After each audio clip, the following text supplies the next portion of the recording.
If I can have the first slide, please.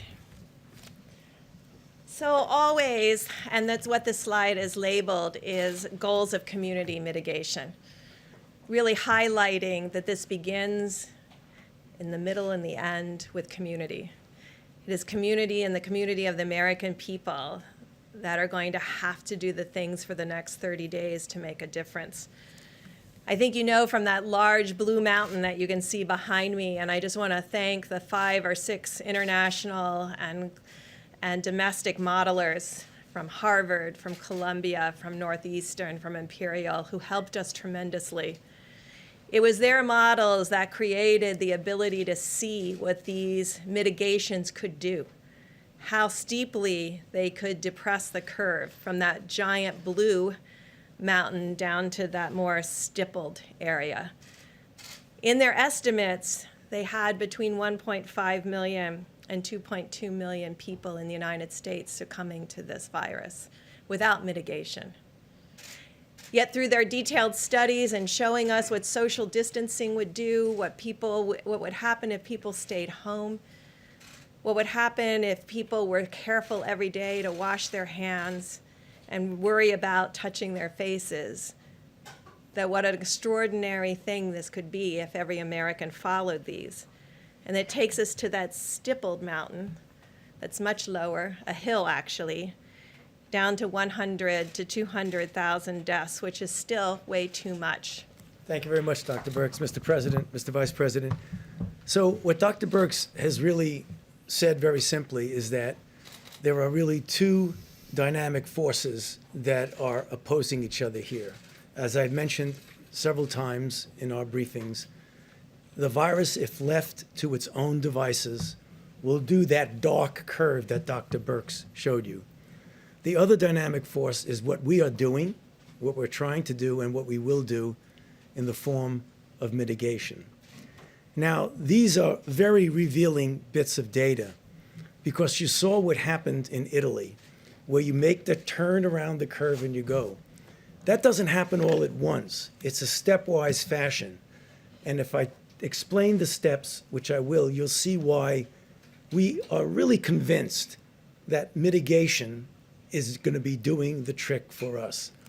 Because what you have is you have an increase in new cases at a certain rate. When the increase in new cases begin to level off, the secondary effect is less hospitalizations, the next effect is less intensive care, and the next effect is less deaths.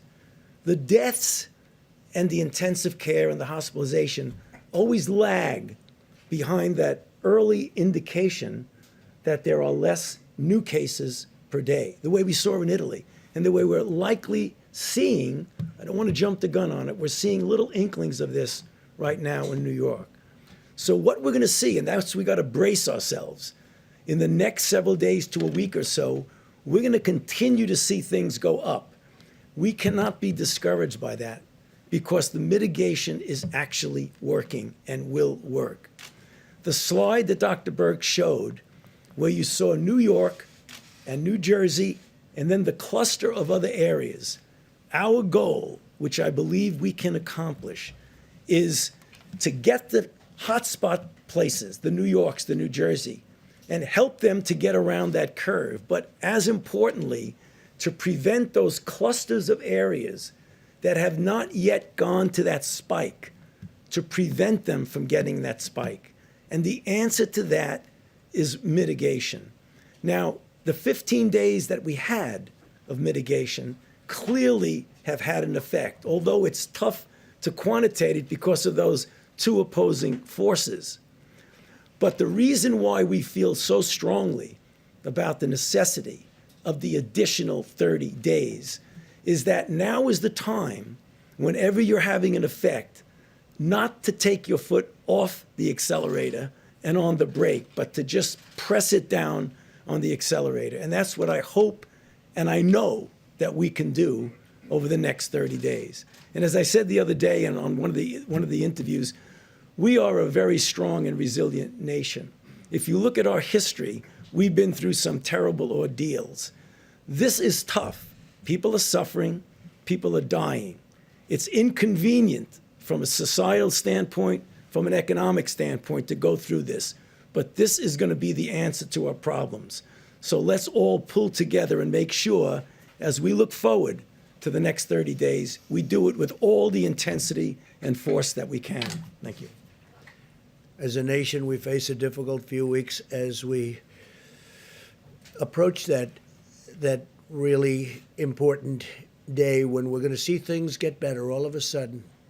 And it's going to be like a burst of light, I really think and I hope. Our strength will be tested and our endurance will be tried. But America will answer with love and courage and ironclad resolve. This is the time for all Americans to come together and do our part. I appreciate a lot of the media. We've had a lot of really good things said. I think only good things can be said when you look at the job that's been done. I just spoke with Franklin Graham, who's an extraordinary person. And Samaritan's Purse has been, like so many others, just been amazing and so fast. They did it so fast. He's been doing that for a long time, but I think people are really seeing what they have done. Franklin Graham, very special family. As we send plane loads of masks and gloves and supplies to the communities battling the plague, and that's what it is. This is a plague. We also send our prayers. We pray for the doctors and the nurses, for the paramedics and the truck drivers and the police officers and the sanitation workers, and above all, the people fighting for their lives in New York and all across our land. I watched as